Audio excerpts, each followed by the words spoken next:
Hi, friends. Susan Blackwell from the Spark File here to let you know that the doors are open for the Spark File Illume, a 9-month group creativity coaching mastermind that invites you to be the Chief Creative Officer and Chief Marketing Officer of your creativity. But what does that mean?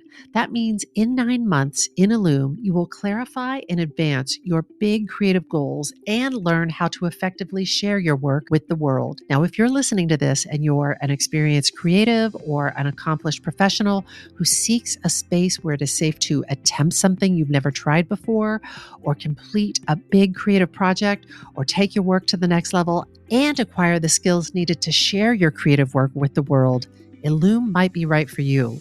We are calling in emotionally intelligent, high-functioning creatives who are ready to level up. You can find out more by going to thesparkfile.com/Illume, but do it now to find out if Illume is right for you and to save with early bird discounts. That's thesparkfile.com/Illume. Take a leap, take a risk. Go to thesparkfile.com/Illume and join us for Illume. The Sparkfile podcast may contain profanity and other adult content. Please use your discretion. When I bump into something that inspires me, I dump it in my spark file. Could be something that I want to make or how I want to be. I pump it in my spark file. I jump into my spark file. Let's open up the spark file. Welcome to the Spark File, your one-stop maker lab for creative inspiration. I'm Laura Camion. And I'm Susan Blackwell. If you're joining us for the first time, you are so welcome. If you're joining us for the 1 millionth time, you are we're so snuggled welcome. up with you. You may be asking yourself, what exactly is a Spark File? Where do I get one? What do I file in it? These are such good questions, and we do have answers. A Spark File is a place where you consistently collect all of your inspirations and fascinations. But here's the deal. We are makers, and we make all kinds of things. If you're like us and you're making stuff all the time or want to be making stuff all the time, you know that the wellspring of inspiration can run a little dry. So we're on the lookout for fresh ideas, images, and inspiration that spark our creativity and pique our curiosity, things that inspire us to get up off of our asses and make things like this podcast. Or a fewer, better mindset to clear some physical and mental space. Interesting. Or a brilliant mind hidden behind dazzling beauty. Ooh. Every episode, we're going to reach into our Spark Files and exchange some sparks.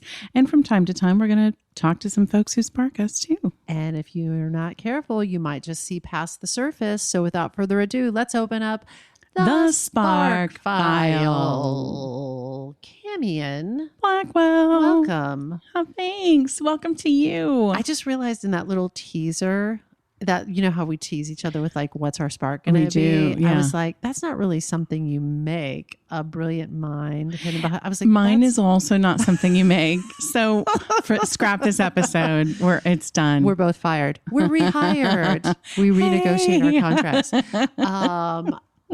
Is there anything that you want to say to the people before we jump in? I'm just excited. I'm excited to share some sparks and exchange some ideas. And, you know, the more we do this, the more we get notes from people who have made things. And I just can't tell you how thrilling it is. It is the best. It makes my entire day. Someone will just send us something on Instagram or email and be like, hey, I was listening to this and I made this, and it knocks our socks off. Or I was listening to this. It reminded me of I wanted to share this, and then it sparks me. Yeah. Or it sparks you. Yeah. It's so awesome. That is a joy. Yeah. It feels really good. Circle of so sparks. I'm just like floating on air over here. I love that. Should we dive in? Yeah. Okay. My spark title for the day. Okay. She was not only thinking outside the box, she didn't even know that a box existed. Oh, I like her already. Get ready.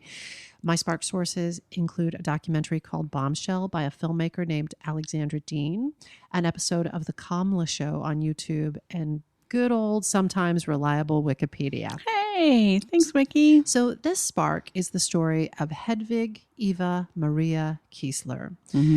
Hedwig was born on November 9th, 1914 in Vienna. She was an only child. Both her parents were born into Jewish families. Her parents were wealthy and cultured, and they took young Hedwig to the theater and the opera, and they lived in Vienna in a very fashionable, artistic district. Travel with me through time and space. I can see it. Have you been to Vienna? See it. No. I haven't. I want to go.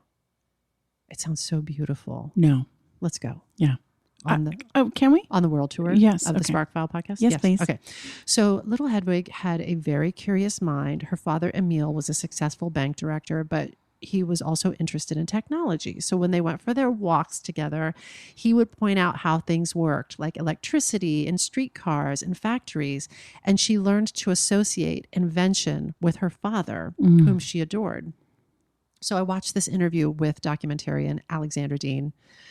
What a basket of sparks she is. I watched this interview with her on an episode of Kamla Show. And this is a program that covers women in science, technology, engineering, and mathematics, STEM. Okay. Alexandra said that studying inventors over the last 10 to 15 years, as she has, how frequently you find a parent behind that inventor who really enjoyed and loved their child's intellect. Yes. And that parent is frequently a father, and that is the case with little Hedwig, which I thought was such an interesting distinction that she made. Yeah. That they get such delight out of seeing how their child's brain works. Because it's so malleable, and you can truly see the eureka moments in a child. And they're not hiding them. To maybe what they become. That's awesome. So Hedwig's father encouraged her to take things apart and put them back together again. And at the age of 5, she took her music box apart and put it back together. She was very bold about asking how things worked. She had a very inventive mind and a sort of a fearlessness about discovering the world, which I loved. I possessed none of those things as a child, but hats off to you, Hedwig. She attended private school in Vienna, and her favorite class was chemistry. In a different era, she might have become a scientist, but it was an option that was derailed by her beauty. Whoa. At the age of 12, Hedwig won a beauty contest in Vienna. By the time she was a teen, she was so beautiful that they say when she walked into a room, conversations would stop. Oh my God. Can you imagine? I can only imagine. Is this my life story? As someone who did not look like that as a young person, I can only imagine. What is that like? But Hedwig described her younger self as an enfant terrible, like just like one of those, she sounds like she was probably like a terrible infant. Beautiful little handful. Yeah. When she was 16, but not short on confidence, when she was 16, she walked into the largest movie studio in Vienna, and in short order, they started to put her in films. And one of her earliest was the film Ecstasy, where she appeared nude. And she also... At 16? Simulated kind of like an orgasm on camera. At 16? Yeah. Where are the child labor laws? Well, sorry. Not in Vienna, Hello. apparently. So the Pope denounced the film. Hitler declared it should not be shown. Like it made some waves. It made some waves, and some larger than life figures were not happy about this film. It was sort of like having a sex tape. Yeah. And her father, her beloved father, was outraged. Yeah, with a minor. I'm like, it's sort of like child pornography. But I don't want to take us to a dark place, but it sounds like she made a bold move. Yes. A bold choice. It was, she makes clear that the simulated orgasm, like she's fully clothed and there was nobody else in the room with her, the way they shot it. It's you just see her. A coming of age moment. Her face. Okay. Yeah. Okay. So coming of age, I guess. After that, she got married to a munitions tycoon named Fritz Mandel. Fritz was a super interesting guy. He was one of the most powerful munitions suppliers to the Nazis. He also worked with Mussolini. He was this very powerful figure on the Axis side, but he was Jewish. So Hitler wouldn't even be in the same room with him. This story has some layers already. Listen, that I'm like, what? You have to buckle your seatbelt because this story is like a spark layer cake. It's crazy. It's crazy. And you could take any one of these little anecdotes or little characters like Fritz Mandel and completely like, Just there's like, your screenplay. Yeah. It's what was so he doing? interesting. So Okay. But are we to believe from this, and maybe you'll clarify later, but are we to believe that she and her husband were supportive of listen the to Nazis? this. I'm gonna present something to you right now. Okay. The Allies in World War II would eventually nickname Fritz Mandel the Merchant of Death. But according to documentarian Alexandra Dean, the deeper that you dig, the more sympathetic he becomes. Now, I don't want to take away from the fact that he was like one of the biggest munitions suppliers to the Axis forces, but it turns out that the Nazis actually took his Jewish father, Fritz Mandel's Jewish father, they put him in a concentration camp in order to coerce Fritz Mandel to take their money, take it to Argentina, and become something of a banker for the Nazis, but in order to preserve his own family, which he did. So he ended up to keep his dad saving alive. his family by doing evil things. By killing millions of people. But it's not black and white. It's not so clean. Yep.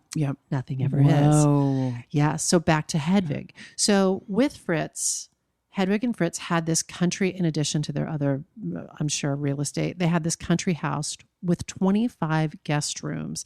And she really loved it for a time. Yeah, picture it. She really loved it for a time, but then it became her job to sit and be beautiful, and she was bored out of her mind. But because Hedwig was married to this guy and sitting at these dinner tables with his Nazi munitions clients, she was privy to early discussions about what the racial laws would be, what would constitute Jewish, who would be sent to concentration camps. And there she is, somebody who is of Jewish descent, this beautiful woman, beautifully dressed, sitting at these dining tables. I mean, Whoa. What a position to be in.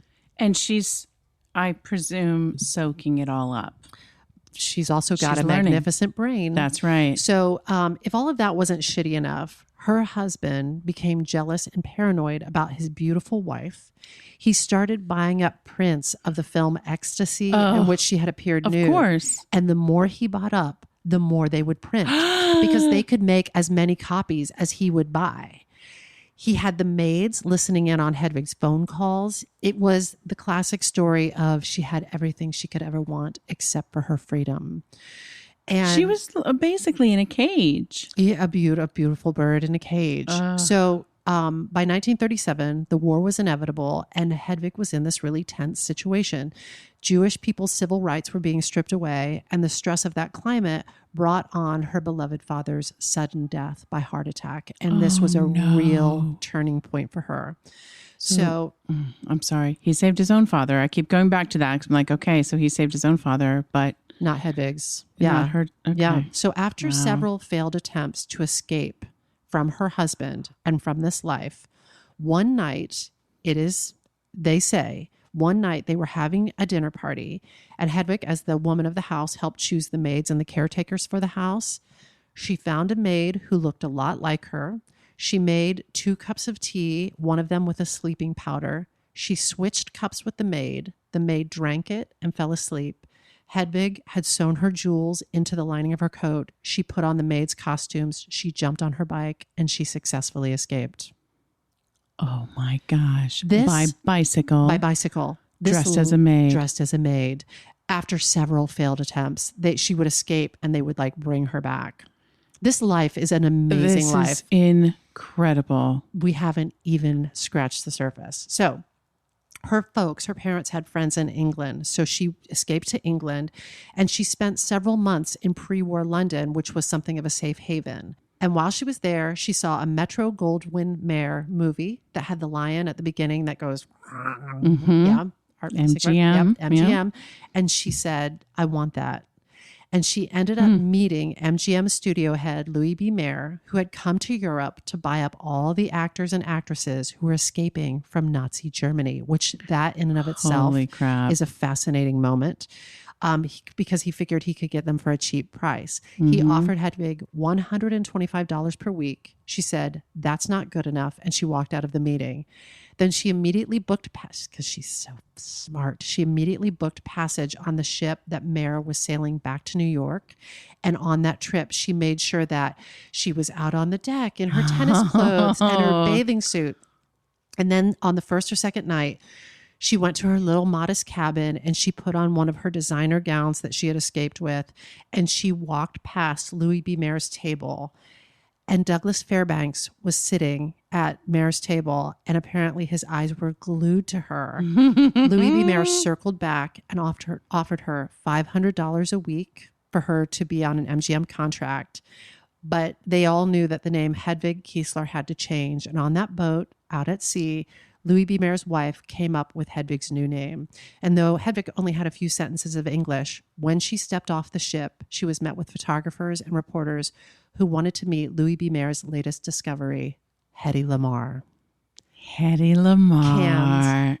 Are you familiar with Hedy Lamarr? I am a little bit, like, as you were talking, I was like, I think this might be Hedy Lamarr. Hedy Lamarr. But you've already given me so many details. I had no idea. Oh my gosh. This documentary that Alexandra Dean made, Bombshell, Yeah. I'm going to say this 17 times. It's so good. It's such a good documentary. But I just want to get in your mind's eye, and we'll share this on social media. This is what Hedy Lamarr looks like. Exquisite. Exquisite. Exquisitely beautiful. I feel like she looks a bit like Vivian Leigh. She Like does. she's More than a this bit. Yeah. Beautiful, she's a white lady. She's a brunette. She's got, that beautiful symmetrical face. Here's some more pictures of her. Mm-hmm. Hair parted down the middle and then cascading into curls. Yep. She's gorgeous. Yes. She was a stunner. But you just also mentioned she didn't speak much English. She didn't, but she got that good brain. So she learned it. She learned. Quick.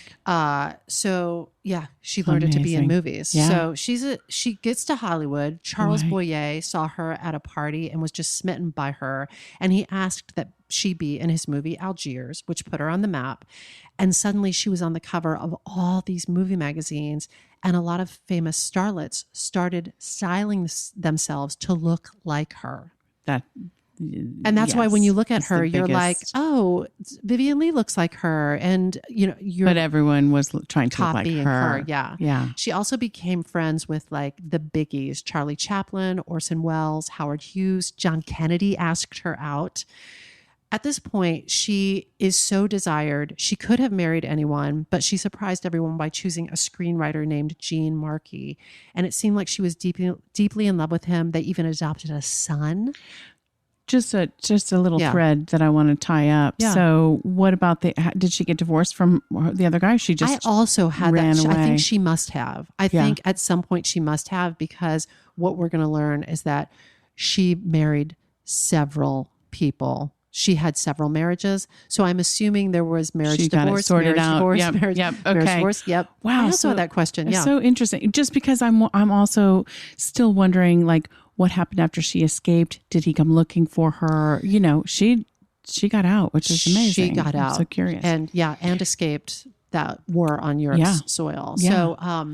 So back to Gene Markey. Yes. Oh, wait, did you have another thing you were saying? So I was just going to say, so she chose a screenwriter. Okay. Yeah. So she chose the screenwriter, deeply in love with him. They even adopted a son, but within months of their marriage, he began dating other actresses. What the hell? I know. It's so funny because when you look at a picture of Gene Markey, you're like, he must have had one hell of a personality. Yeah. And I was going to say, and real balls. Like, what the hell? He must have been amazing in the sack. He has the most glorious and intelligent. He liked the ladies. So he began dating other actresses. She was heartbroken. And she said, people never got past her face. You never knew if they loved you or their fantasy of you, which I think is interesting and creates the tension that I feel like was present for Hedy Lamarr's whole life. Yeah. This tension between her brain and her beauty. Mm-hmm. Okay. Back to Hedy. Yeah. So her career's taking off. And in the 40s, they ran these actors and actresses who were on contract. They ran them like racehorses. Yeah. And she was given some sort of pills to wake her up to perform. And she was given pills to sleep, like very Judy Garland. They worked 6 days a week. Women had to report super early to get into that full hair, full makeup, those costumes. But after a day on the set, Hattie didn't go to sleep. She was at home working on whatever her latest invention was. Inventing was her hobby. She said she didn't have to work on ideas. They came to her naturally. She had a complete inventing table set up in her house, and Howard Hughes gave her a smaller version of the inventing equipment that she kept in her trailer that she worked with between takes. So this is how Hedy Lamarr was spending her free time. She said she had a cerebral connection with Howard Hughes. She actually said she dated him and he was a terrible lover, but they did have this cerebral connection. Yeah. Howard Hughes was, among other things, he's a spark, another spark for another day. He is. He's a multitude of them. He was an airplane designer, and he wanted to build the fastest planes in the world so he could sell them to the Air Force. Hedy looked at the design of his planes and those plans and thought, the end of the wings shouldn't be square. It was the time when the wings were sort of like rectilinear. They were more square. Yeah. She bought a book on fish. She bought a book on birds. She studied the fastest fish and the fastest bird, drew the shape of their wings/fins together, showed it to Howard Hughes, and a more modern wing shape was born. Wow. Hedy Lamarr. She got those brains. She does. It was an intense time to be Hedy Lamarr. When she started at MGM, Louis B. Mayer adamantly instructed his talent not to discuss their religious backgrounds. So Hedy never mentioned she was Jewish and would even deny it when her children would come to her and say, Mom, on the playground, are we Jewish? She would be like, absolutely not. Or she would totally deny it and compartmentalize it, which it seems like she had a real talent for doing. Well, seems like she had to. Yeah. Meanwhile, Hitler is taking over much of Western Europe, and the life that she left behind is basically being wiped out. During this time, her mother had escaped Austria and made it to London, but Hedy was very anxious that her mother try to get to America. But at that time, German U-boats were torpedoing these ships that were sailing to America and killing men, women, and children. Mm-hmm. So it was a very, very dangerous journey. Yeah. At that time, German U-boats were on the verge of winning the war, and they seemed to be unsinkable because they could easily outmaneuver outdated British torpedoes. Yep. You know so much more about the history of World War II than I know. Than I do. Okay. So a lot of this stuff I was like, no, I mean, the U-boats it truly was a turning point. And we could have lost the war there. Because based on that technology. That's right. So Hedy Lamarr, losing sleep, listening to the radio, extremely worried about the war and her mother's safety.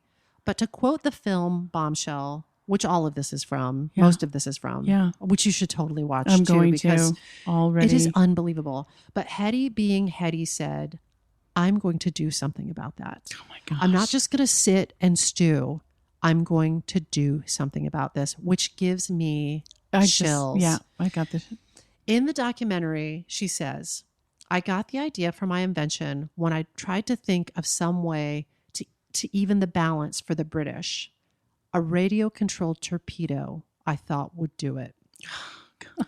So I know, just a simple, radio-controlled I'm really torpedo. Sparked by this idea of thinking, instead of just being, we live in such heightened times, and instead of just being like completely tortured by the idea of climate change, or like, she really was like, what can I do about it? That's right. And she didn't stop with like, well, someone smarter somewhere is figuring that out. What would turn the tide of an entire world war? That's right. Filmmaker Alexandra Dean on The Kamala Show said, unless you're a student of World War II, which you are, Cams, but I am not, you might not know that it was a war that was fought over the radio waves. And like today, they were trying to come up with radio waves that were secure, that couldn't be hacked. Mm-hmm. And they were also trying to hack into the enemy's radio waves to jam them, to fill them with so much static that communication and things like the guidance of a torpedo's course could be impacted. So like today, secure communication was an obsession, and the side that could master secure communication would win the war. Mm-hmm. So here's some more science for you. This is from Bombshell.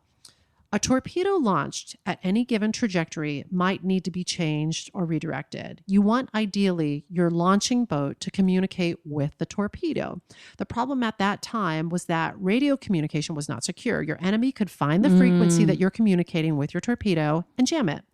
But Hedy Lamarr co-created a way of guiding the torpedo to the target that couldn't be interrupted. It couldn't be jammed. Instead of one transmitted frequency, she asked, what if we changed those frequencies constantly in sync with each other? It was called frequency hopping. You couldn't jam it because you'd only jam a split second of it. Her concept, secure radio communications, was brilliant, but she didn't do it alone.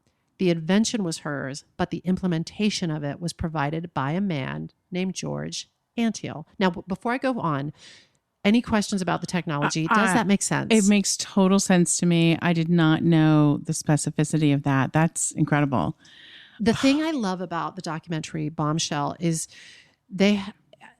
Alexander Dean has done a beautiful job. I am not the most history-minded person or the most science-minded person, but the way that they literally illustrate her ideas coming to life, it is the way they animate her ideas coming to life. It made it easier for me to wrap my little brain that's around her big brain. around her big brain. Yes. So Alexander Dean, wow. Yeah. It's really cool. I can't wait to watch this. Yeah. So Hedy had met George Antheil at a party. In their first conversation, apparently they were discussing how they both had these inventors' minds. They were discussing how Hedy might be able to increase her bust size. Louis B. Mayer wanted her to have a fuller figure. And George Antheil speculated if you could influence a person's endocrine system, you could change their bust size. So she's talking about her breasts and she's like lifting up her shirt. And he was like, "Auga." So when Hedy left the party, she wrote her phone number in lipstick on his windshield. And that was their meet cute. And it really captures those different sides of Hedy, her unbelievable intellect, her movie stardom, her boobies, like all of it. And her chutzpah, like writing her number on his car, on his windshield. I mean, that seriously, you couldn't write that more. That anecdote captures her perfectly. So whoever's going to write this screenplay, put that in there. There you go. Hedy and George had a lot in common. They both left school young. Neither had advanced degrees. I want to underscore that because you don't have to have an engineering degree to have brilliant ideas. But they were both motivated. Hedy, again, was concerned about her mother's safe passage to the U.S. That's right. And George's brother, Henry, was one of the first Americans killed in World War II. And he was devastated and he wanted revenge for his brother's death. Wow. So they both had these extremely visceral motivations for wanting to make a difference. George Antheil was this is a whole spark. Yeah. He's a whole spark. Yeah. He was a wildly interesting dude. He was an avant-garde American composer. His music is described in the documentary as jazz put into a Cuisinart. Not my favorite, but hats off to you, George Antheil. His most famous composition was called Ballet Mécanique, which he scored for, and this is a spark for you, Cams, 16 player pianos. What? Here's a fun fact about our friend Laura Camion. What? You own a player piano. We do. A beloved. It's and all the rolls. All the scrolls. This next part of the spark is dedicated How to you. Cute. Yeah. Oh my gosh. 16 player pianos. 16. So my gosh. I've listened to as much of Ballet Mécanique as I could. It is, I think, maybe George would respond positively to this description. It is a bombastic sonic nightmare. It is one of those, it's like acid jazz for player piano. It is a lot. Why? And then there's 16 of them. Well, I don't, because that was his sparked vision. I don't know. Okay. I'm not judging. You can watch this on YouTube, and I've watched as much of it as I could. But there's a YouTube comment describing the accompanying video because it has a film that goes with it, a black and white film. They describe the video as the tape from The Ring. Have you ever seen the movie The Ring? Yes. So you pass the curse of the ring on that videotape and it's a nightmare. No. It's not that scary, but I thought that made me laugh. That's really funny. While it's true that George didn't have any engineering training, he did know how to synchronize player pianos, which he had done for Ballet Mécanique. Listen, when we say sparks can come from anywhere, what? Sparks that change the course of a world war can come from anywhere. Holy shit. George's big spark was, if piano rolls can activate piano keys, why couldn't they activate radio frequencies in both the torpedo and the ship? So basically, And take this ride with me, Camian, because it was a little hard for me to understand, but you've got to play piano and you know about the World War. Basically, by using 2 miniature piano rolls that would start at the same moment and turn at the same speed, a ship and a torpedo could secretly communicate on the same pattern of frequencies. So if you have one roll in the torpedo and one roll in the ship, and they start at the exact same time, and it's changing what frequencies, it's hopping frequencies, they could communicate. They wanted their torpedoes and ships to communicate on 88 different frequencies, just like a piano has 88 different keys, creating an encryption system that no one could crack. They envisioned a fleet of these remote control torpedoes hunting down wolf packs of Nazi submarines, taking them down with deadly accuracy that had never been seen before. And they called it their secret communication system. Wow. I'm just like, so they basically took Hetty's idea for she was basing hers was sparked by the Philco, a very early remote control system. Yeah. And his piece of it was sparked by his knowledge of player piano rolls. That's right. And the two of them, her peanut butter, his chocolate, mixed together to create the secret communication system. That's incredible. I think it should be noted, side spark, there's one theory that Hetty stole the idea of frequency hopping. An engineer accused her of smuggling the idea away from those conversations at her husband's dinner table or even from his boardroom. But according to Alexandra Dean's documentary Bombshell, which I mentioned is excellent, the record is clear that the Germans had not come across the idea. That I don't think that there's record of this. Alexandra Dean did talk in an interview about how inventions, and we've talked about this in the past, how inventions, start to pop off on different places on the globe, and then somebody will like bring it together and then it's a race. It's a race to the finish. Yeah. But she's saying that to anyone's knowledge, the Germans weren't even onto this idea, and no one over there was working on it. So how would she have smuggled it out of the boardroom or the dining room when the Germans weren't working on it? In his book, George Antill described how Hetty was ready to quit MGM and go to Washington, D.C. to offer their services to the Inventors Council. Side spark. In World War I, Thomas Edison had come up with this idea that Americans could come up with the inventions and solutions to win the war. And this continued into World War II. There were posters everywhere saying, "Send your inventions to us at the Inventors Council." The Inventors Council agreed that the idea that they had come up with was brilliant, and they connected George and Hetty with a physicist at Caltech who was an electronics expert. Their invention was issued a full patent, and they donated their invention to the National Inventors Council. But it was generally understood at the time that if the military used an invention, the inventors would be paid. But they gave it, I guess the Inventors Council then turned it over to the Navy, and the Navy said, wait, you want to put a player piano in a torpedo? Get out of here. Shut him down. And George, who had bills to pay, he was like, I'm done. I'm out. But Hetty, maybe because she was eager for this to exercise this brain and for her brilliance to be recognized, wanted to keep developing it. So the patent was put into a file and labeled top secret. And the Navy told her that she would be helping out a lot more if she went out and sold war bonds instead of trying to invent something. Couldn't she just be pretty and show up in a dress and get people to buy war bonds? But guess what? That's exactly what she did. She would go to the Hollywood canteen. She would entertain the troops. She wasn't even an American citizen yet.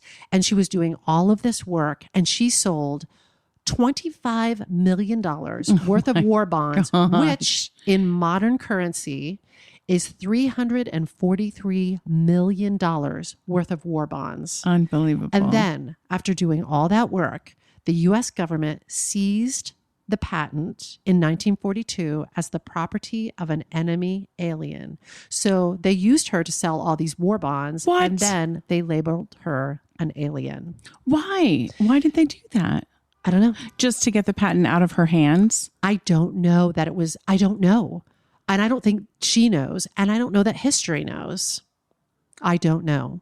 So I'm so curious, is the answer like in figuring out like, so what happens when they seize a patent, they now own it. Like they're basically saying, so you're an alien, you can't have an American inventor's patent. It gets pretty murky in Yeah. here. And Whoa. there's some statute of limitations around it too. So after a certain point, it doesn't matter. I mean, the irony also is like she wasn't even asking for money. So like you didn't need to do that. She wanted to work with you and wanted to give it to you. Yeah. Yeah. Wow. Yeah. That's a drag. Then Okay. back to Hetty. And then this life. This What a is life. amazing. To distract the troops, Louis B. Mayer put Hetty Lamar in this third-rate movie where she had barely any clothes on. She's playing this character named Tonda Leo. It's totally like you would never see something like this now. Her skin is painted dark, like, but which is It's no wrong bueno in now. so many ways. But But one of the ways it's wrong is there's this brilliant woman with this stunning intellect. And she knew by being in projects like this, she wasn't being respected for her acting like Garbo or Dietrich. No. And perhaps as a result, she was always in conflict with Louis B. Mayer, and she got the reputation for being difficult. She might have also been difficult, but I can imagine there may have been some, it may not be black and white, and there may have been some real motivation for being challenging. Yeah. She finally went out and produced her own movie, which was very unusual in 1946. She was very ahead of her time in terms of personal agency and feminism. During this time, she married again. She had 2 kids. That marriage ended. She was a single mother in her 40s. And at that time, her kids describe her as being a great mom. Then professionally, in her movie career, she played Delilah in Cecil B. DeMille's Samson and Delilah. It was a huge hit. The second highest grossing film of the decade, only Gone with the Wind surpassed it. So this is how big of a hit this was. And I think it's the thing that she's probably most known for in terms of her movie career. One of the things she's most well known for. You just smiled so big. What were you going to say? I was going to say and yet I have heard of that movie. I haven't seen it. Yeah. But I would say generally everyone knows Gone with the Wind. Yes. And they do not know Samson and Delilah. Even though it was the second highest grossing film of the decade. Yeah, Yeah. exactly, So maybe exactly. it didn't have the lasting power of Gone with the Wind. Could be a lot of reasons behind that. But she also, it gave her this idea. She decided to produce her own epic. Like she saw the success of that. She put millions of her own dollars into it. And then no one would distribute it. And she lost all her money. Would they not distribute it because they were like, you can't be doing that? That's not how it's done. That, or if they were like, this film is not the best film. I'm not sure. What was the name of that film? I want to know more. I think it's called 3 Queens. Should we have a viewing party? Yes. Yes. Turner Classic Movies. You're all invited. Wait, so did it eventually get distributed? Can it be seen somewhere? I don't know. Let's find out. Good. Okay. So here she is. It's she swung for the fences. She's completely broke. She then marries another fellow, an oil man, moves to Texas. She's a trophy wife again, but she has got this big brain. She's this very creative person. She needs something to do. She didn't have much to do. She visited Aspen, and at the time, there was very little in Aspen. But she had grown up skiing and thought it would be a wonderful ski resort. So she convinced her husband to buy some land, and she created Villa Lamar. It was all Austrian, and she basically recreated her homeland. As she built that, this marriage was falling apart, and this time in her life is described as the darkest time in her life. Around the same time, her 11-year-old son almost died when he was hit by a car while he was riding his bike in California. She was called at the same time to testify in divorce proceedings from this oil tycoon husband. This is a spark. Here's a spark for you. She sent her Hollywood body double to testify at her divorce proceedings. The judge was furious and punished her by cutting down her divorce settlement. And as a result, she had a nervous breakdown. I'm not laughing because it's funny. I'm laughing because it's just it is so full of sparks. It is you wouldn't believe it if you read it. And she did it as a FU? I don't think it was an FU. I think she was so in overwhelm that she couldn't. She was like, I need to be by my child's hospital bedside, not going to my divorce proceedings. But she's so smart, but that she thought that was going to work is a bag of bananas. Yeah. It's kind of amazing. So she had 2 more husbands. Neither marriage lasted longer than a year. And her children said her behavior was becoming more erratic and unstable. And this was most likely due to drugs provided to her by Max, Dr. Feelgood Jacobson, who is a well-known figure in Hollywood. Hedy Lamarr was a patient of his from the 50s until he lost his license in 1974. My math says 24 years. He told Hedy that he was injecting her with special vitamin elixirs, but that turns out was methamphetamines, which at the time was legal. So she's hooked on meth. Oh my. It's turning her into a monster. She's abusive. This once loving mother is like abusive towards her children. She's just a human being who is becoming a dumpster fire. My God. She's arrested in a department store for shoplifting. Even though she had thousands and thousands of dollars on her, she took $80 in merchandise. What? I know. And why? And so she had, I assume by this point, she wasn't making movies anymore. But she also wasn't married to the oil guy. Right. She's afloat. She is adrift. She is a mess. She's a mess. And at this point she's 60, she's 50 or 60. I'm bad at math, but you're sweet to think that somewhere I'm good around at math. that. Okay. I just wondered. Yeah. But she's aging. She's losing her beauty. Of course. Yes. So she begins to have plastic surgery to shore up her looks. She started having plastic surgery in her 40s, and she thought she could invent her way out of aging. One of her plastic surgeons even said that she was a groundbreaker in that arena. She would tell the plastic surgeon where to cut, where to hide the scar.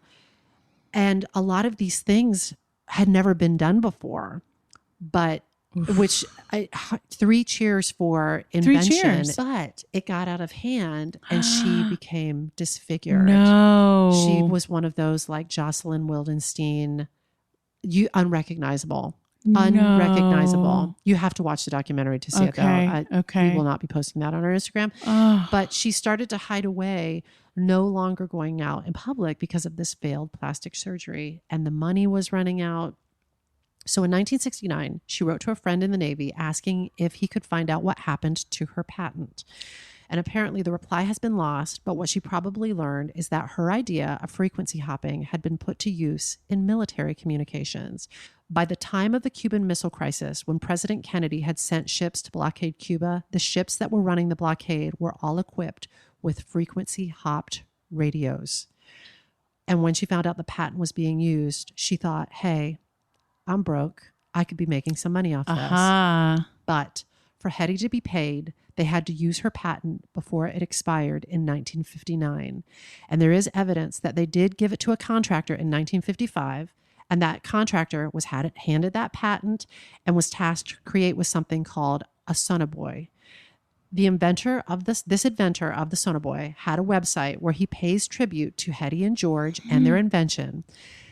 This technology was also eventually used in surveillance drones that flew over Vietnam. But according to U.S. patent law, when a patent expires, the inventor has 6 years to sue for payment. But Hedy didn't know that this technology had been used, so she never made the claim because she didn't know. No. Yes. Drink it in. Oh, no. And I can't believe that's the first person that's happened to. No, certainly not. How do you know Certainly if not. somebody is implementing your patent? And prior to the internet, it you makes were it even in the hard. dark Absolutely. about pretty much everything. So in 1990, starting in Forbes magazine, the mainstream media began to report the story about what Hedy had invented with George back in 1942. And when her son told her, Hedy said, "It's about time." Oh. Then people in the communications industry picked up the story because they realized frequency hopping was revolutionary and it had found its way into GPS, Oh my gosh. Wi-Fi technology, Bluetooth, and these billion-dollar military satellites. Cam, my God. are you having a visceral reaction? I am. I feel sad. Why do you feel sad?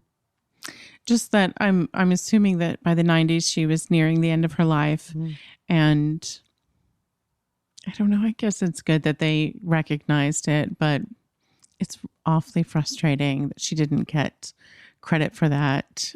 And and the support that she could have used in the darkest moment, Yes. of her life. Yes. And the support she could have used as a brilliant mind. Yeah. And if you just think, oh, if she had more support, Oh my gosh. what could she have made with it? Yeah. So I don't know if this is cold comfort, but eventually the Navy, the Electronics Frontier Foundation, Millstar, and Lockheed Martin finally gave Hetty an award thanking her for coming up with her idea. She was alive, but because of her disfigurement from plastic surgery, she didn't want to be seen. So her adult son, Tony, accepted the award on her behalf, and he played a taped message from Hetty saying, I am happy that this invention has been so successful. I appreciate your acknowledgement of your honoring me and that it has not been done in vain. Her son said she would love to be remembered as someone who contributed to the well-being of humankind. And you have to watch the documentary because there's this brilliant moment where her son is in front of this giant ballroom full of people accepting this award, and Hetty calls on the phone. Oh, It is amazing. You have to watch it just for that. amazing. It's a fantastic moment. Yeah. I learned most all of this from the excellent documentary Bombshell by Alexandra Dean. Bombshell was here's a spark for you. Yeah. This was Alexandra Dean's, I believe, debut as a film director. And she knocked it out of the park. We've talked about the maker that Hetty Lamar was, but to really appreciate her story fully, you have to see this film because you can see how physically beautiful she was juxtaposed with her brain and what it accomplished. And you can really appreciate the dynamic of storytelling that, and the way Alexandra Dean depicts all of this is so wonderful. When asked why she made the film, Alexandra Dean said, when we close our eyes and think of an inventor, we don't think typically of a woman. We don't typically think of anything but a very certain type of man. We even might think of his pocket protector and the look on his face. We have a very specific idea of the people who shape our world and made it the way it is today. And think of the power of those people. And yet it didn't seem right to me that no woman or no person who wasn't this particular white man had shaped our world. It just didn't seem right. So I was out there looking for somebody who didn't fit that mold and who had been a great inventor. And boom, there was the story of a woman who completely didn't look like an inventor, who had completely changed the world. Completely touched almost every one of our lives. Absolutely. Unbelievable. Alexandra Dean, who I cannot get enough of. She is so, do yourself a favor and just Google her and listen to interviews with her. She is a really fun, smart person to listen to. She went on to say, someone said to me, Hetty Lamar was not only thinking outside of the box, she didn't even know that a box existed. That's how she inspires me. Why do we even care that a box exists? Why not just live outside of the box? That is my spark. And the question on the table, as always, is what do we make of it? Well, first of all, make yourself a fun movie night and just pop some corn. Let's start there. And dial it up. I think it's right now. I think it's on Netflix. I think that's where I watched it. So free with your Netflix subscription. There are so many sparks in this. I can't even begin. There's a million. I just can't even with you. I can't even with this spark. Before I spark off a little bit, I just want to touch base with you because I feel like you're still rolling with the feelings. I really am. I'm just thinking about that tension that she felt her whole life. And even though I hear what you're saying about the filmmaker, the quote about the box, I can't help but wonder if there was a moment in her life where she felt like it or not, she had been shoved back into a box. Well, she said there was a time when she stopped talking about and telling people that they had conceived of this invention because she was like, people didn't want to hear it. No. They didn't want to hear it. No. And so she stopped talking about it and it just went silent until there's this journalist who I believe was writing for Barron's and in the time of the documentary ended up writing for Forbes, who 25 years earlier had heard about, I think, hashtag Dad Sparks from his father, who I believe worked at MIT, I think. I'm reaching deep into my butt to pull this story out. But he had heard that Hedy Lamarr may have been responsible for frequency hopping technology from his dad's colleague at work. So had an idea, hashtag Dad Spark, passed on this idea to his son, who was a journalist. And this journalist called Hedy Lamarr and interviewed her and had hours and hours of tapes that kind of went, he might have done a story for Barron's or Forbes and then kind of tucked it away. Alexandra Dean had gone to every journalist that Hedy Lamarr had spoken to on the record. She went to Hedy Lamarr's children. She went to everyone she could think of to see if there was the sound of Hedy's voice talking about these things, because Hedy had already passed when they were making the documentary. They reached out to everyone and no one responded with any tapes of Hedy speaking on the record about her invention. In her desperation, waking up in the middle of the night with her heart pounding, saying, we've got to have Hedy's voice in this documentary. Yes. Alexandra and her team went back and checked every email they had sent, and they had gotten one email address wrong. Oh my gosh. And it was this journalist. They emailed him again within, I think like within an hour, certainly within a business day. He was on the phone and he said, I've been waiting for your call for 25 years because I have the tapes. And he had cassette tapes behind his garbage can at his office, and he produced these tapes. So you get to hear, this is another reason to watch this documentary. You get to hear Hedy's voice, which also makes you emotional. It does. It just really does. I just think I think, there is a fantasy of like beauty and brains, and you must have it so easy. Like that's everything, right? Then that's you have true. it all. Right? If I've thought that thought myself, if I was just beautiful, this life would be so much easier. That's right. Yeah. And yet it does open a certain kind of door. Sure. It opens doors, and then they're like, but just these doors don't, like, you're not allowed to go. Like, can you go back to selling the war bonds instead of saving American lives with your little ideas?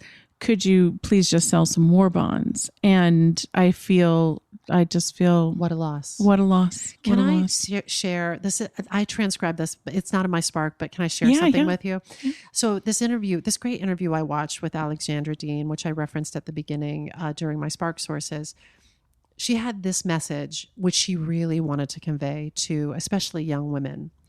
You do need to be aware that as a woman, the trajectory of your life may not be linear. You may not just stack up awards and achievements as you grow in power and authority as you age, just because you're bright and contribute a lot to society. You might find that it's more of a roller coaster, because traditionally for women, their beauty or their physical attractiveness has given them tremendous power, and when it fades, that power goes away.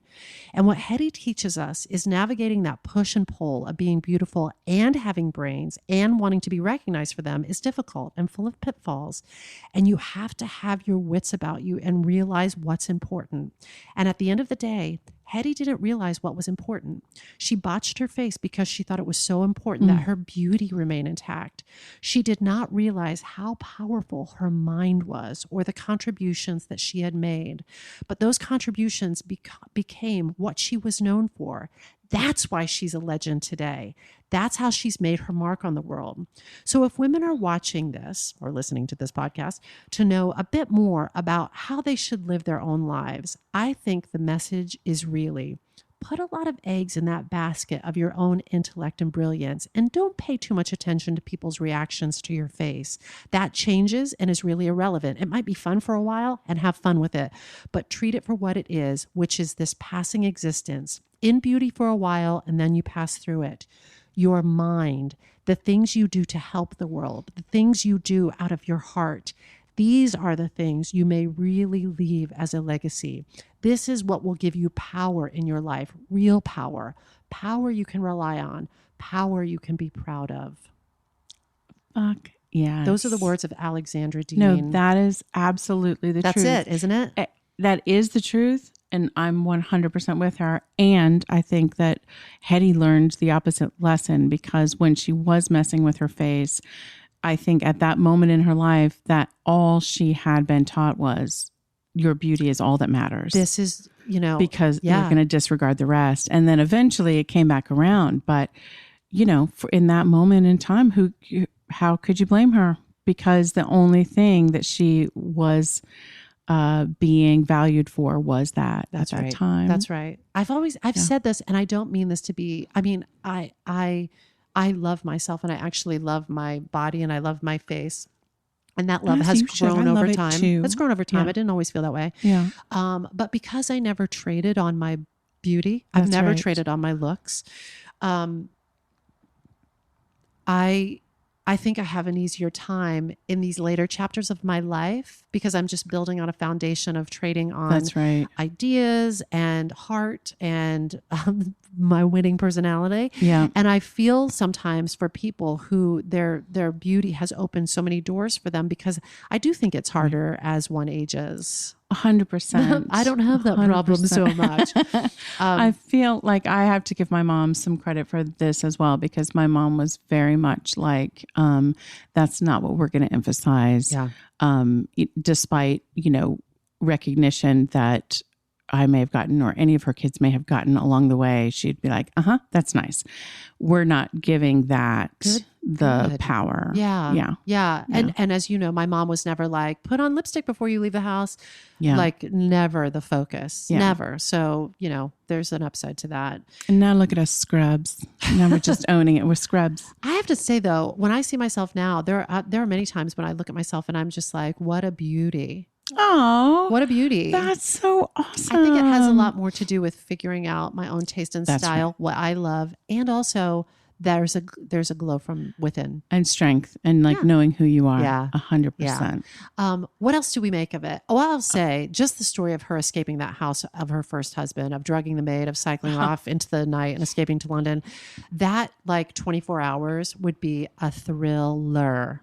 Of a screenplay. I'm thinking there's 4 different screenplays. Oh my God. In there and at least. The story of her first husband, Fritz Mandel. That's right. Something. That's right. What do we make of it? Inventors, literally, not inventions, inventors.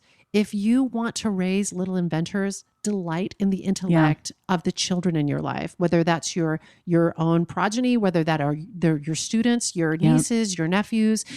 Delight in the intellect of children. Holy shit. That is the truth. And there's a lot of data in regard to girls in particular. And I actually, reflecting on my own life, all the way through 8th grade, I was great in science. And even in my yearbook was best science student, 8th grade, right? Oh, you don't say. And then I'm like, what happened? Because I drifted off to other things. Yeah. And then years later, 20 years later, I was reading about data. And I think that this data, I think we talked about Smart Girls, Amy Poehler's. Yeah. That's right. I think this data is used on her website as well. But when girls hit tween to teenage age, they are often tracked out of math and science. Mm-hmm. There's a million people with this data now. And I know there's great people that hopefully will feature on the Spark File who are trying to do something about that. Yeah. But it still goes on to this day of oh, sweetie, your mind is meant for other things. Yeah. So if we can remember that, and the young girls in our lives, remember to encourage them to stick with that. If it interests them, stay with it. Yeah. Yeah. I love that. Support those who identify as women in science, technology, engineering, and math. Yep. Support them however you can. Mm-hmm. That's my spark, Cams. Well, Suze, I've been a bright spot over here crying through the whole thing. One of my better episodes. Thank you, Hedy Lamarr. Honestly, thank you, Alexandra Dean. you. And thanks to the people who produced that documentary, including Susan Sarandon. Oh, great work. Thanks Y'all for check sharing it that out. story. It's a biggie. It's a good spark. one. Yeah. Should we take a break? I need one. All right. Thanks. Spark me, baby. So, Cams. Suze, we're going to take it in another direction, mostly because I need to stop crying. Okay. I'm really moved by that. That was such a good spark. I don't think so good. I don't think I have seen you cry through like spark a nice slow continual cry, as much as you did during Hedy Lamarr. just I wasn't quiet anticipating tears. it. Just so you all know, so you can, visualize, it was just quiet tears streaming down my face Through the whole thing, pretty much. It's great. Once it great started. for radio. Great. Muffled sobs. So yeah, mine's going to be much lighter, and I think I'll stop crying, which is really, really good. Spark me, Amadeus. Okay. So I think I've mentioned the Spark to you in conversation over the years, but I thought I might take a little deeper dive here on the Spark File. I read an article a few years ago. It turns out it was 5 years ago now, and it really made an impact on me. It was in Harper's Bazaar, and it was about a woman who worked as a creative director in a New York City ad agency, where her job consisted of making millions of creative decisions every day. But one thing that was stressing her out was choosing an outfit in the morning. And it just really struck me, right? Because we've talked about this a little bit, but like somehow this idea of like, what are you going to wear today had been imbued with the pressure of like each and every outfit needing to illustrate her competency as an executive, her creativity as a creative director, her leadership, her intelligence, her sense of humor, like all of it. And every day became like, is this what I should I wear this? And is this saying everything I needed to say? Just became a burden for her to just get dressed in the morning. Can I side spark for a minute? Yeah, please.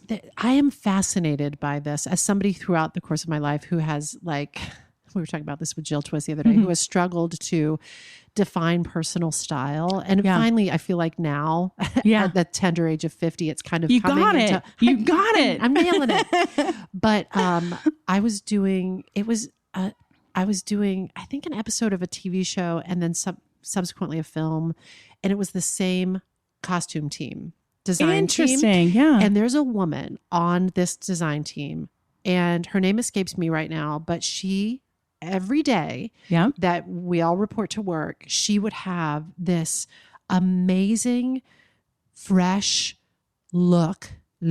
She would have this amazing, fresh look that was like self-expressed and completely inventive and completely creative. And I remember asking her, I was like, wow. I was like, do you just go home after a long day's work and spend an hour curating what you're going to wear for the next day?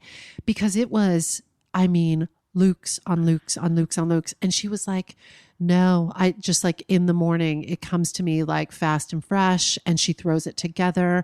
And I was like, I admire it. Yeah. And I think I may be more like in the camp of, how about a uniform? Yeah. Yeah. Yeah. I think it's interesting because we'll talk a little bit about that. Like, obviously, that's a choice. And if you find that the way you dress is a form of creative self-expression, and you take enjoyment from it, please continue.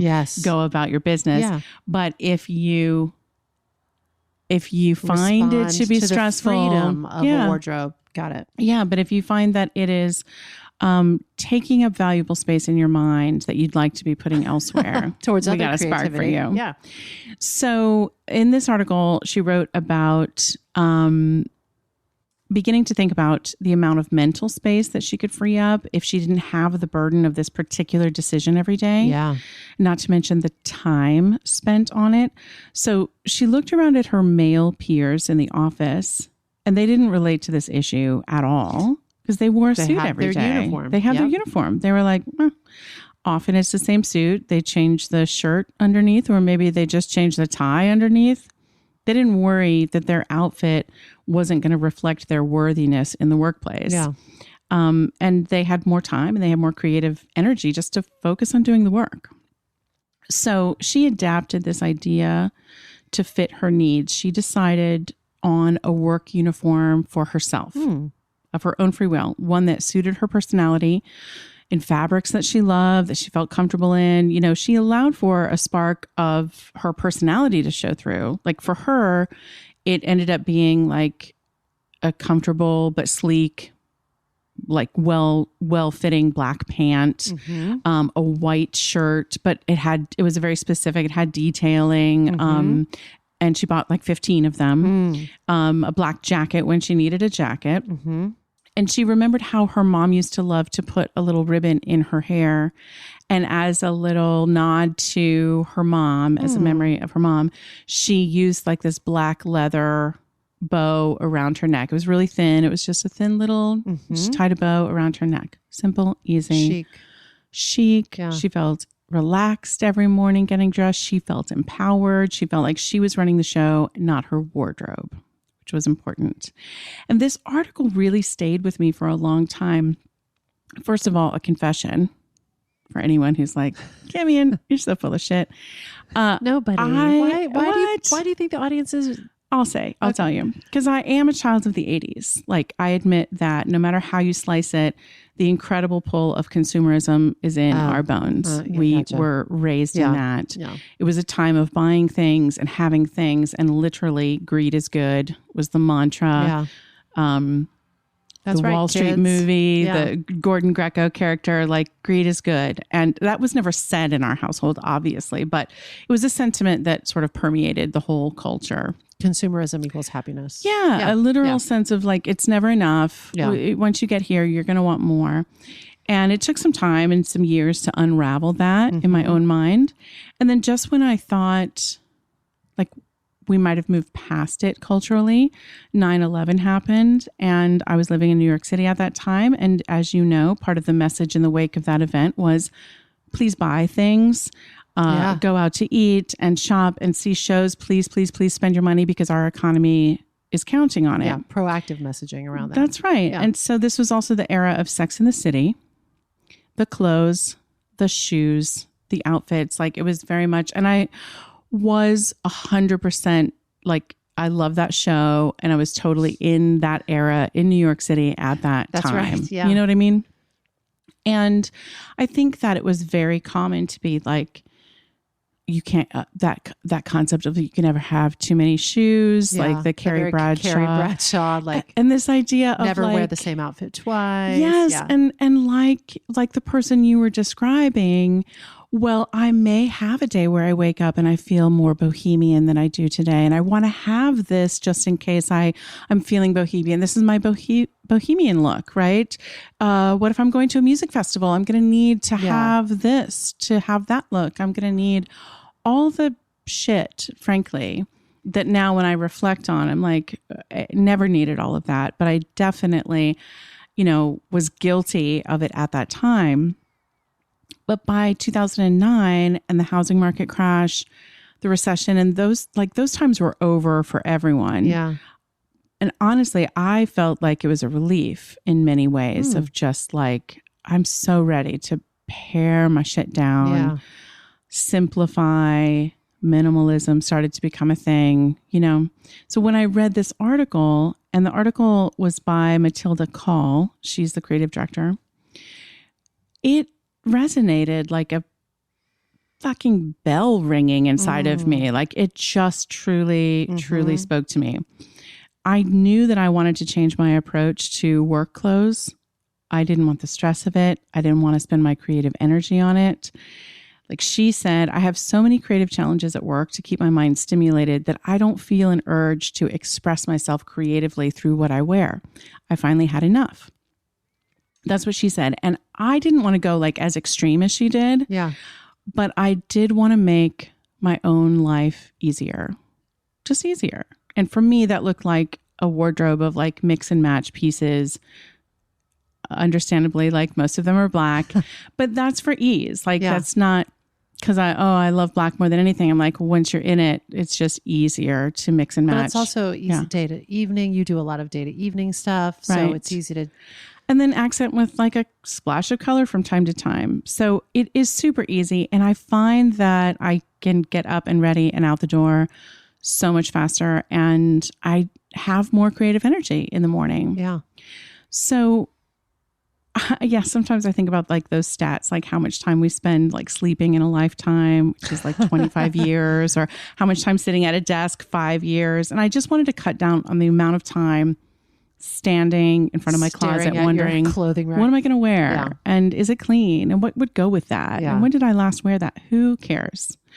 So it turns out there's a lot of people who have taken this route, FYI. And I feel a little proud. Once I dug into it, I was like, oh, okay, I'm not crazy.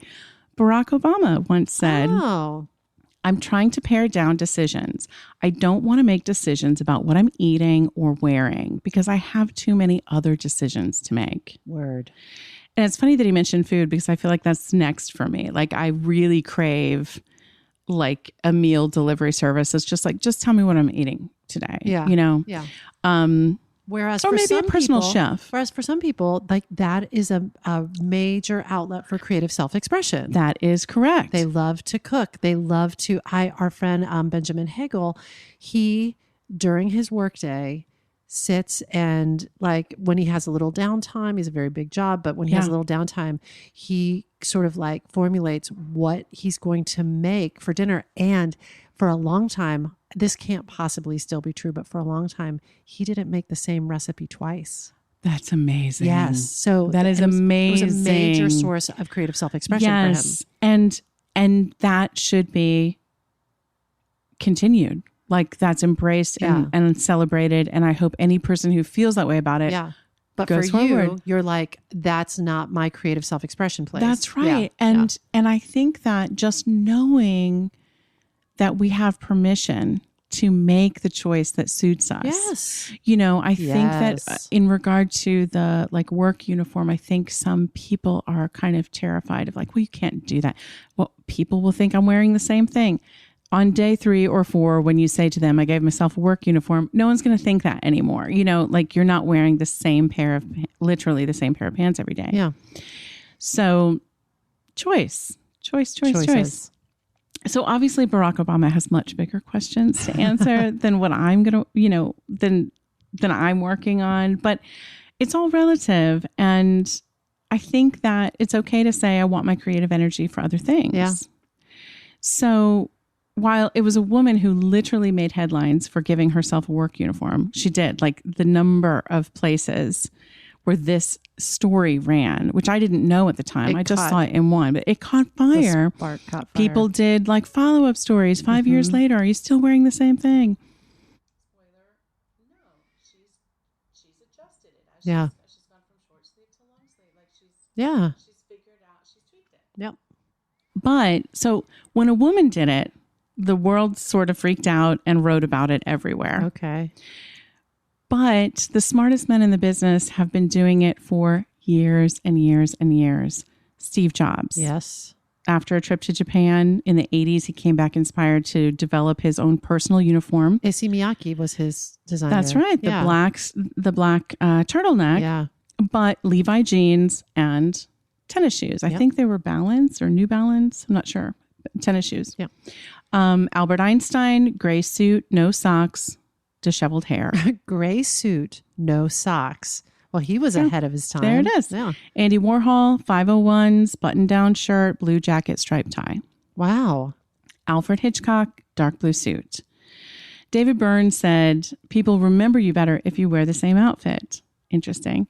Mark Zuckerberg, famous for the hoodies, but I did not know that he actually sent a memo around when he made the decision to have an official work uniform. Just so he was like, just so you know. I'll always be wearing the same thing. This is it. It's clean. Yeah, it's clean. It's my thing, and I want to be focusing my energy on other things. The author Jackie Collins had her own take on the idea. She kept a closet full of black tank tops. She simply rotated the custom jacket that she wore over them. Yeah. So she had different colors and different fabrics. They all had the same silhouette and they were tailored. They had the sharp shoulders. Yeah. But that's how she made her life easy. She knew she was going to black tank top and then just what jacket. This works for my body. This works for my lifestyle. This works for my creativity. That's right. And I love this. I'm just fascinated. It didn't occur to me to talk about it as a spark, but then I was like, I've been sparked by this for a long time and the freedom and the potential freedom so I thought I would share it. I love it. I love it. And it's making me spark about just our own lives. Yes. And I think there's other aspects to it that I think will spark you too. But one of the things that seems to be a worry for people is whether or not it's going to feel like their creativity is suppressed by the process, And when Ad Age interviewed Matilda, they asked her, don't you ever get bored of the monotony? And she said, that's what some might think, but it's in the nature of my line of work to be innovative and create things that have never been seen before. I guess that brings me more than enough variation and excitement to be happy to have at least one part of my life that runs on autopilot. Yes. Right? Just check that off the list. And I read this great article in Esquire that was written by a man who tried this experiment. So super, super interesting. But in that article, they said 19th century psychologist William James said that what we do as part of our daily itinerary is crucial to our functionality. The more details of our daily life we can hand over to the effortless custody of the automatic, the more our higher powers of mind will be set free for their own proper work. Which is just interesting philosophy that's been around for a while.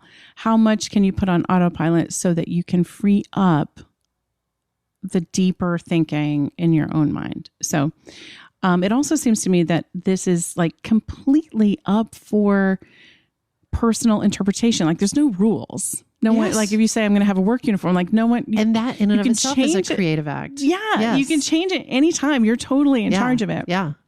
So you can add a bit of surprise and whimsy to like show your personality. If you're worried about like, well, then no one will know that I'm creative, or no one will know this or whatever.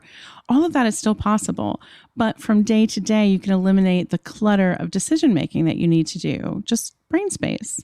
So some of the benefits include saving time, like not just stressing about what am I going to wear or putting outfits together, but shopping. Yeah.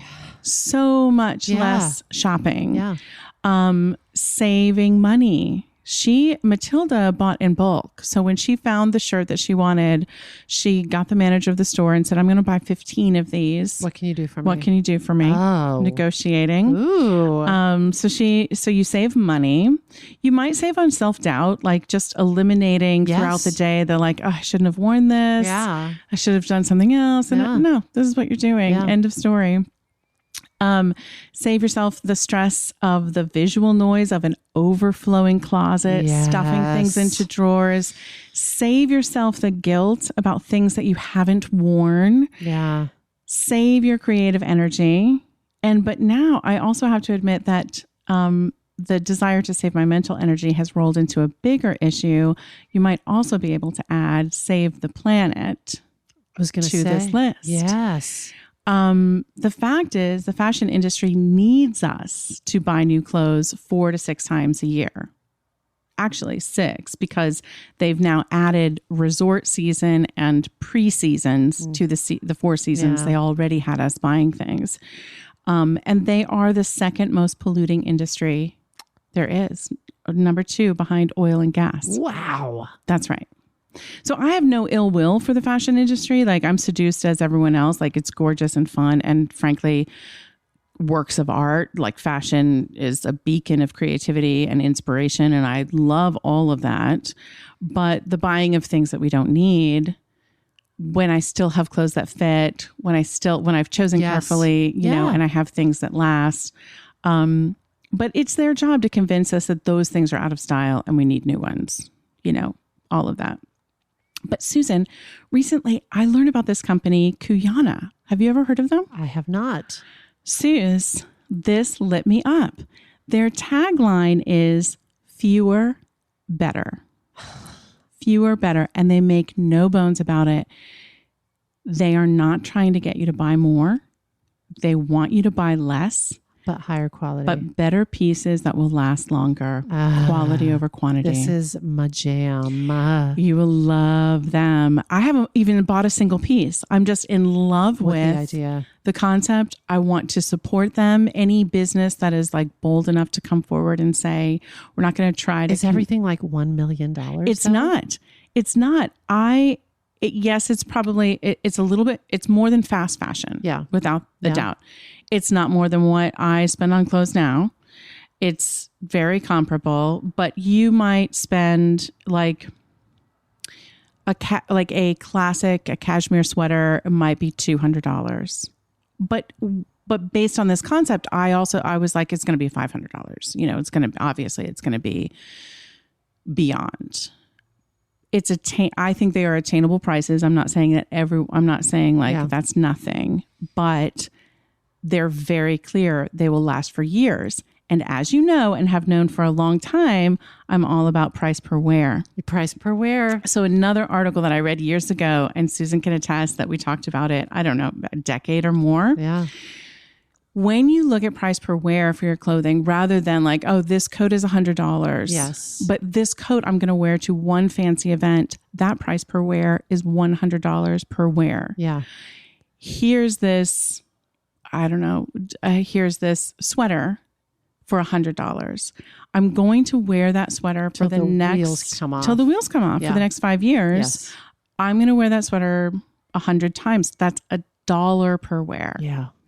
So when you look at like those investments, I know like I know this is a very privileged conversation, so I don't mean to be flippant about the amount of money that it is. No, I was thinking of that with Matilda. I was like, that even if you're buying in bulk and saving money, price per wear, it's an invest. What you're talking about can represent a real investment.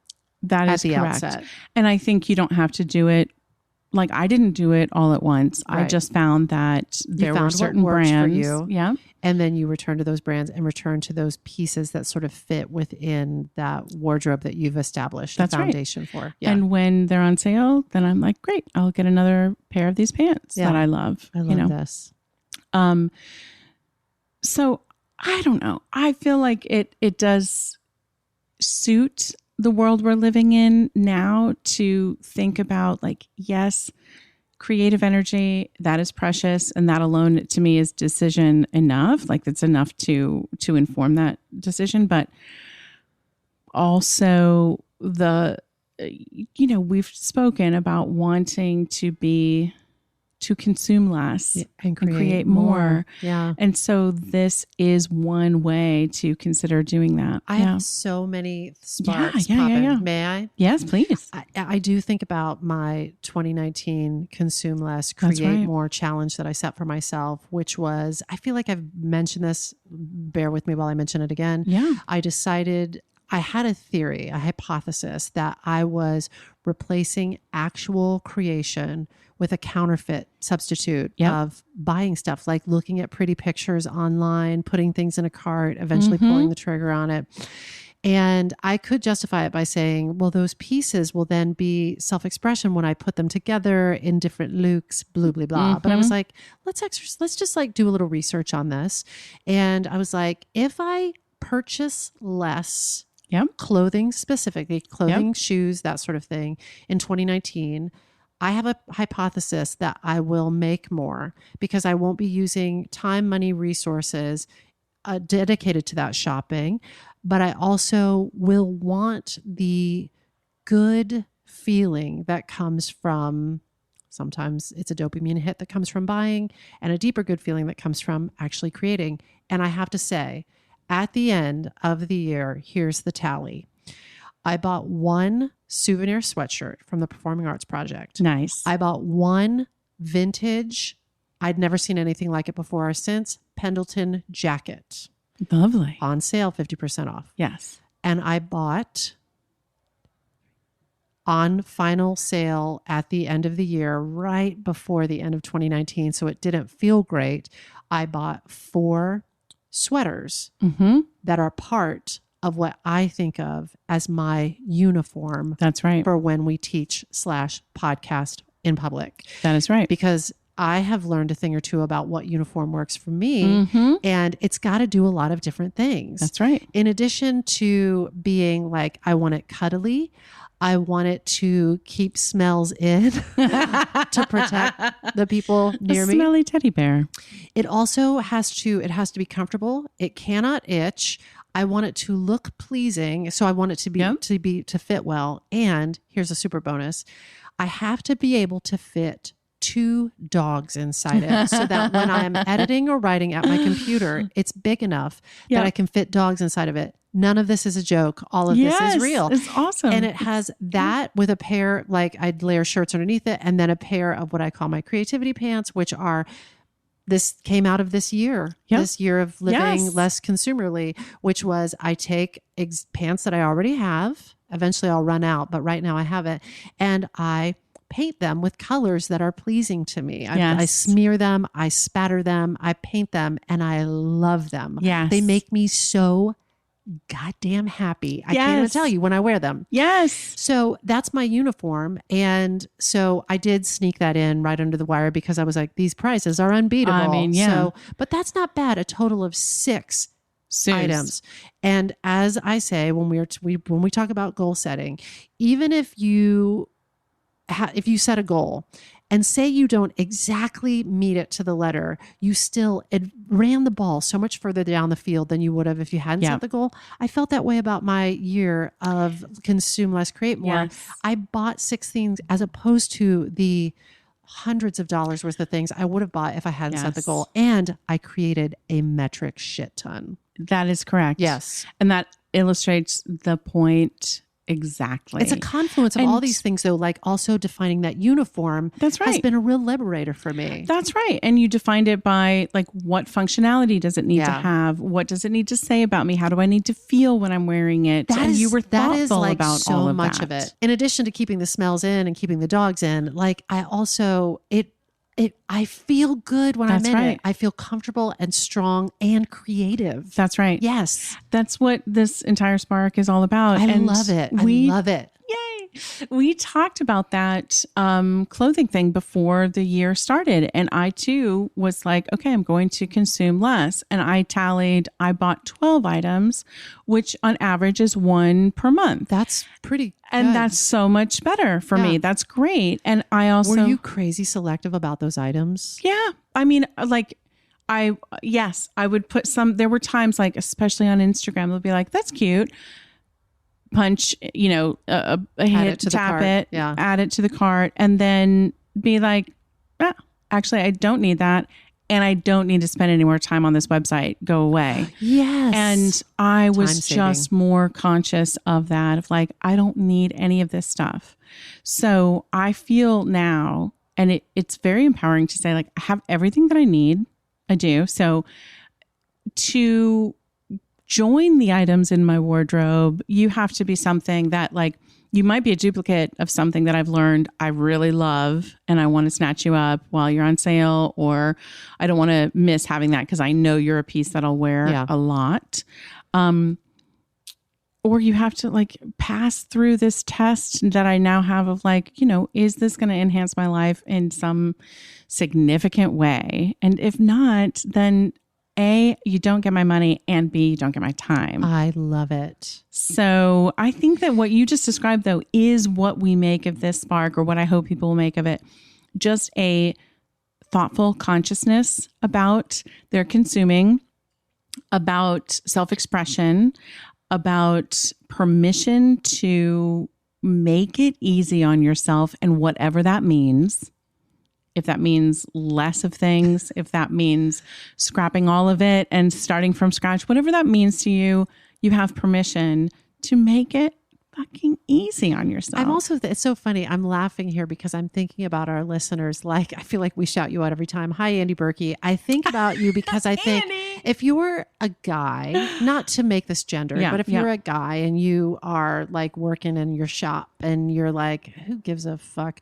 But I feel like even Andy thinks about and makes T-shirts that express something about him. That's right. That I bet when you wear that shirt, Andy Berkey. And I want one. Andy Berkey. We both like one.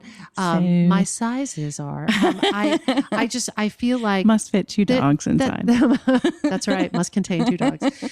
I feel like it isn't just for people who maybe have dressed. I don't know. I don't even know what I'm saying, but I feel like this is a Spark that isn't.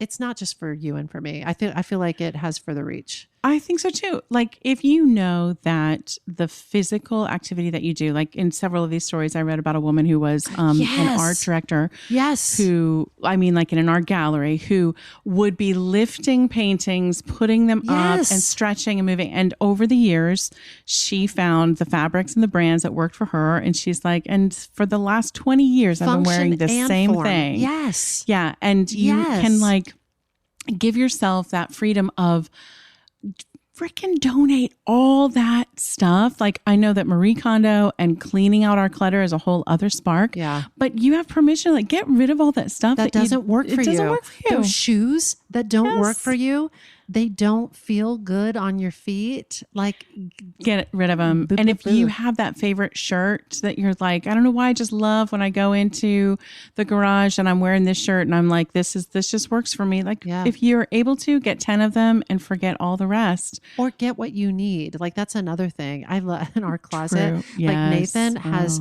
I love Nathan's clothes. He really buys those great pieces that are built to last, and they do express him as a person.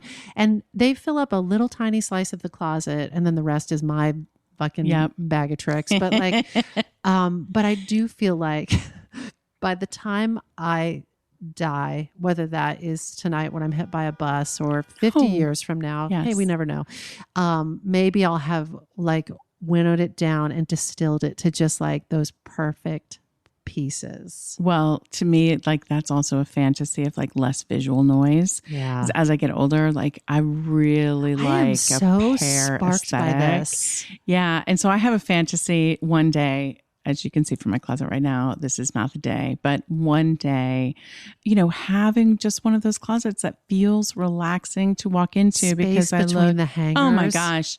That's a luxury I've not. Between the hangers. Space between the hangers. That's our new spin-off podcast. That's the name of Space the Between the Hangers. Hangers. I'll be naming that Spark. Space Between the Hangers. There's something about space between the hangers. I am so crazy sparked by this. And it sparks another spark for another day that I've been badgering you with for some months now, which is there's a book called The Curated Closet. Yes. About how to do that. How to distill down your taste and style to those pieces, those essential pieces that they all work for you. They all work together. Yep. And I've been for at least a year been begging Cami in to take that journey with me, but maybe I'll force it on you with a spark. We will. Yes. And I'll make you do it, whether you like it or not. Totally. We're going to do it. I love it. And then I'll just mention one other thing. Like there's 1,000 resources and blogs out there, like the blog and the guy who writes like before 5 a.m. And it's all about those people who like the morning routine is the essential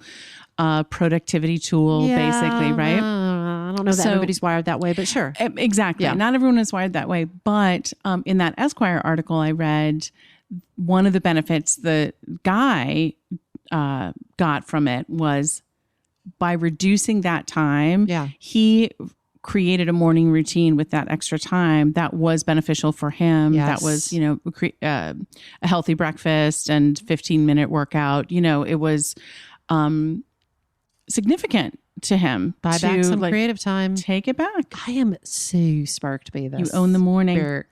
So one takeaway, you have a choice, do it or not do it. And if you are doing it, however you're doing it right. Go forth and have fun. I can't wait to look at my closet through this lens. I love this, Cami. I'm so sparked by you and by this podcast and by all of it. Yes. I think that's it. That's it. We hope this put another bunch of sparks in your file. Listen, if there's a spark you'd like us to explore, or if you've taken a spark and fanned it into a creative flame and you'd like to share that, will you email us at thesparkfile@gmail.com or submit it through our website, thesparkfile.com. We'll even take your feedback, but you know the price of admission. First, you need to share a creative risk that you have taken recently. And be sure to subscribe to this podcast wherever you get your podcasts. Subscribe, rate, 5-star review it. If you like this podcast, would you please, it would mean so much to us that you would share it with people that you love. It really does make a big difference. And if you didn't like it, that's okay. Nothing is for everybody. If something tickles your fancy and gets your creative juices flowing, we're writing you a forever permission slip to make that thing that's been knocking at your door. It's your turn to take a spark and fan it into a flame. You got to ballet bar it. You got to surgery scar it. You got to patent frequency hopping and Hedy Lamar it. You got to take it. And the tears come again. And make it. Oh, Hedy. When I bump into something that inspires me, I dump it in my spark file. Could be something that I want to make or how I want to be. I pump it in my spark file.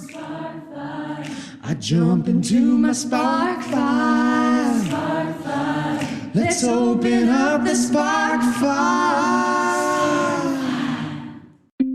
Hi, friends. Susan Blackwell from the Spark File here to let you know that the doors are open for the Spark File Illume, a 9-month group creativity coaching mastermind that invites you to be the Chief Creative Officer and Chief Marketing Officer of your creativity. But what does that mean? That means in 9 months in Illume, you will clarify and advance your big creative goals and learn how to effectively share your work with the world. Now, if you're listening to this and you're an experienced creative or an accomplished professional who seeks a space where it is safe to attempt something you've never tried before, or complete a big creative project, or take your work to the next level and acquire the skills needed to share your creative work with the world, Illume might be right for you.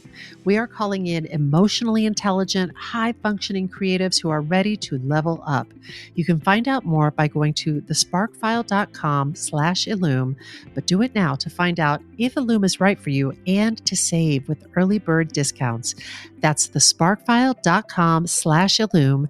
Take a leap, take a risk. Go to thesparkfile.com/Illume and join us for Illume.